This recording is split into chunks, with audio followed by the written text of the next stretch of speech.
That's a very interesting question. I think what's really important for us managing an operation at this scale is the fact that you have to get it right and you have to make sure that it becomes a consumer first experience when you are delivering so many languages, so many formats. We deliver in 12 plus languages specifically for this IPL. That's gone to close to about 1.6 or a little over 1 billion screens. We have concurrencies that have broken records in a short period of time. We're now at 72.5 million in terms of concurrencies that we deliver on the platform. And then that's further broken down in multiple languages, formats that we deliver in. We do vertical and horizontal production at the same time.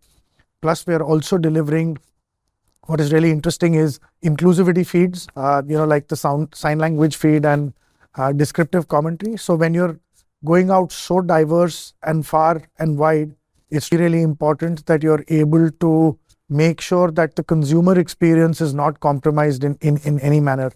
And that means making sure that it's working like an orchestra and the sounds that you hear are, music to your ears in every way possible. In this case, for us, it's actually on the screens that we're delivering.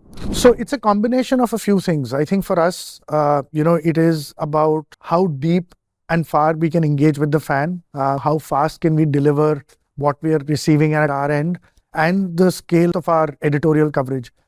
So it's fan first. What's more important is how do we make sure that we entertain and delight fans consistently, and everything else in that process, whether it's cost, flexibility, or other elements, follow from there on. In case of live sports, you don't have the flexibility of going back and fixing anything.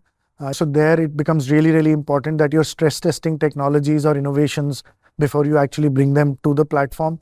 And in that lens, they also have to entertain and delight fans. If the technology actually passes the muster of making sure that it is elevating the fan experience, then that becomes our holy grail as a first point of entry into the platform. And then we continue to be an iterative process, whether it's AR, VR, which is augmented reality or virtual reality, whether it is camera technologies, other enhancements that we bring on the platform.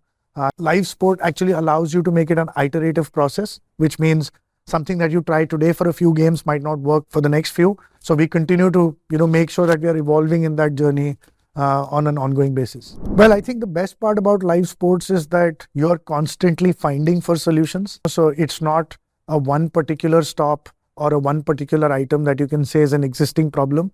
You might fix something today and something else breaks down. The most important piece here is being flexible, being aware, and then making sure you're solving those problems beforehand so that nobody notices them on air. Looking at this from a fan lens, we have constantly believed that a fan first access with something that will actually change over the next few years, making sure that how you consume the same match versus how I consume the same match is very, very different. We want to make sure that we're customizing for each individual, having the ability to have the same output, but a million different experiences. I think that is what is going to change over the next few years as we look at not a one size or one screen fits all approach.